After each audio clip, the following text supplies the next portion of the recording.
Ken Whiting with Paddle TV with yet another paddling tip. And in this video, we're talking about the golden rules of kayaking for beginners. This video is geared towards beginners, but these rules apply to all paddlers. And so if you're a very experienced paddler and not applying one of these rules, well, it's time to start. So let's dive right into it with the first golden rule, which is also probably the most obvious, but the most important. So let's just get it out of the way. Always wear a PFD when you're on the water. PFDs are like seat belts in cars in that 99% of the time, you don't need them. It's for that 1% of the time that you do need them that they can make a life-saving difference. Always wear your PFD, even in shallow water, even in calm water, even when you're close to shore, just wear your PFD. It's an easy rule to follow. Now, the reason people don't wear PFDs is usually because they don't find them comfortable. And that is a good reason on its own to get yourself a paddling specific PFD, because paddling PFDs are designed to be comfortable both when you're paddling and when you're relaxing. Now, something for beginner paddlers to consider when choosing a paddling PFD is that you might be getting a recreational kayak that has a high back seat that's great for lounging in, for kicking back in. If that's the type of kayak you're using, then look for a paddling PFD that has just flotation at the top of the back. The flotation will be focused on the front of the jacket, and that will make it much more comfortable, not having a brick of foam between you and the seat. Now, the second golden rule of kayaking for beginners, but all paddlers, is to use your paddle properly. Let's start with orientation, because watching someone use a paddle upside down or the wrong way is like watching someone walking around with shoes on the wrong feet. It's a little painful to watch. And so here's what you need to know. First of all, the concave side, the cupped side of the paddle should be facing towards you. That's the power face of the paddle. The back side of the paddle is facing away from you. You should be able to read the logo when you're holding it. If that logo is upside down, you can't read it, then that means the paddle's upside down. Now that means typically, depending on the shape of the paddle, the long edge of the paddle is on the top and the short edge of the paddle is down below. The reason that makes a difference is because when you're taking a stroke, your paddle's on an angle. The shape of the blade is designed to put an equal amount of blade in the water on either side of the center line so that the paddle pulls smoothly through the water. If you're pulling like this, very little water is catching the top of the blade, a lot more is catching the bottom of the blade, and that's going to cause something called flutter. Hold your paddle the right way, read the logo, a power face facing you. So now let's talk about these suckers right here. These are not hand markers.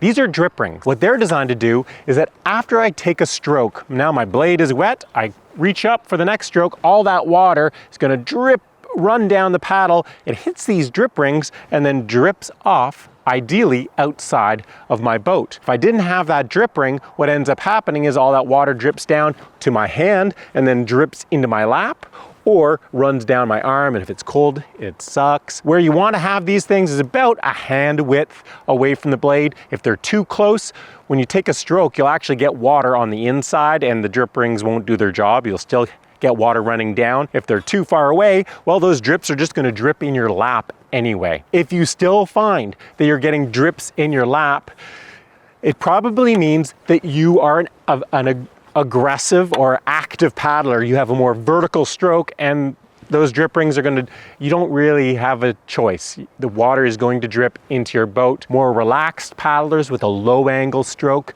tend to have the water dripping outside the boat. Feather or twist.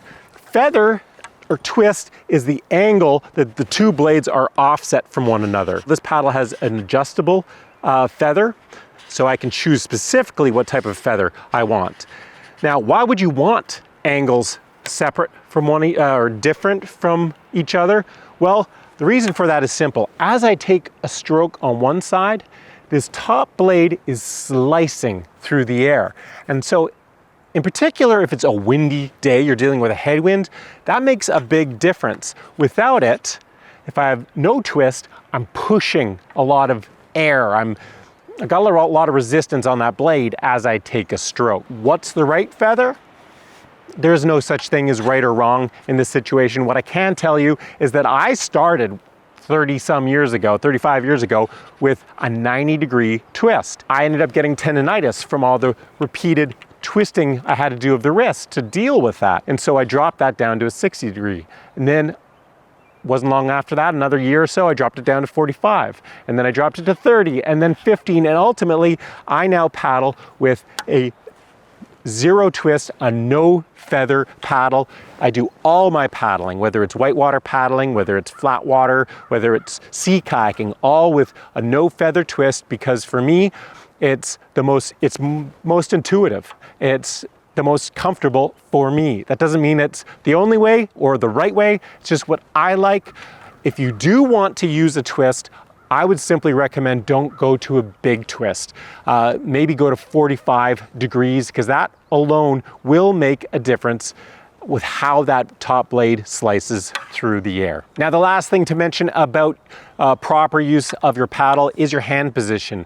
If your hands are too close together, it'll look weird. If your hands are too wide, it's gonna look weird. The ideal hand position, and this is very much a rough guideline, is you want to hold the paddle with your hands equal distance from the blades, and your arms should be bent at a 90-degree angle when you put the paddle on your head like this. That's a rough guideline of how wide your hands should be when you paddle. Some people find it a little bit more comfortable to have their hands a little narrower. That's fine too, but that's a rough guideline. The only other thing to mention is your grip on the paddle. It's really important that you have a nice and light grip on the paddle. Too often paddlers, maybe it's nerves, maybe it's aggression, I'm not sure, but they have too strong a grip on the paddle.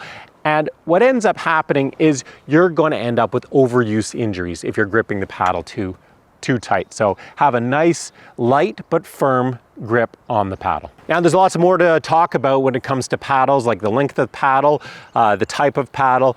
I did a video all about paddles. I'll leave a link in the description box down below to that if you have more questions. Let's move on to the next golden rule. But before we do, I have to say a quick note of thanks to the sponsor of this video, and that's Hurricane Kayaks and the newly designed, I should say, Santee 116 Sport recreational sit-inside kayak. The Santee 116 Sport is a stable and fun to paddle flatwater kayak with an extra large cockpit that makes it easy to get in and out of and very comfortable. At 39 pounds or 18 kilos, it's also one of the lightest kayaks of its kind on the market. In fact, it's about 20% lighter than most kayaks of the same style because it's made from thermoformed plastic. This also makes it stiffer and smoother so that it glides through the water beautifully. Now, I just did a full review of the Santee 116 Sport, and so I will leave a link in the description box to that so that you can check it out and see if it's the right kayak for you. What I can tell you is that I have been very impressed with Hurricane kayaks, which is why I gave the Hurricane Prima 125 Sport a Paddle TV award last year. Now let's get right back into it with the third golden rule, which is to use the power of torso rotation. Now, a common misconception with paddling is that you need strong arms to paddle, but the reality is most of the power for your strokes doesn't come from your arms. I mean, it does come from your arms as well, but a lot of it comes from your core muscles. And the way you the way you use these core muscles is through torso rotation, which involves rotating your upper body as you take your strokes. Now, if you don't believe me, then check this out. You can paddle your kayak forward without bending your arms at all. The only way to pull your paddle through the water without bending your arms is to twist your upper body. Now, you're not actually going to paddle with your arms locked straight like that, but you are going to use that twisting motion of your upper body to harness the power of your core muscles. By doing that, you'll be able to paddle will harder and you'll be able to paddle for a longer time. The same thing applies when taking other strokes like sweep strokes to turn your kayak. I don't just reach back with my arms, I turn my whole body to plant the stroke at the back of the kayak. I can then unwind my body to sweep the paddle out to the side and to my toes. Now, for more information about how to apply torso rotation to the 3 most important kayaking strokes, I will leave a link in the description box down below to a video I did that really addresses that in detail. Now, the 4th golden rule for beginner kayakers and all kayakers is to plan and prepare for a capsize. For a lot of beginner paddlers, that means staying close enough to shore so that you can comfortably swim to shore in case you unexpectedly go for a swim. Now, if you want to paddle further from shore than you can comfortably swim, then you absolutely need to have the skills to be able to re-enter your kayak from the water. And you need to be well practiced enough at doing that so that you can do it in rough conditions, because there's a good chance that there's some wind or waves that caused you to capsize, and you need to be able to get back into your kayak if you can't swim to shore. This is where taking a kayaking course and a kayak rescue course is really, it's invaluable. If you want to paddle further from shore than you can comfortably swim, take a course, practice and learn to re-enter your kayak from the water, or even better, learn a kayak rule. Now, another way you need to plan and prepare for a capsize is to dress in a way that you can stay warm enough, whether you're swimming in the water or even after you get out of the water. And it all depends on how cold the air is and how cold the water is. If it's just cool out, not really cold, then you might want to bring along a dry bag with some warm gear in it, so that once you get out on shore, you can bundle up, get warm that way. Or on the water, you can wear some warm layers, some warmer layers, so that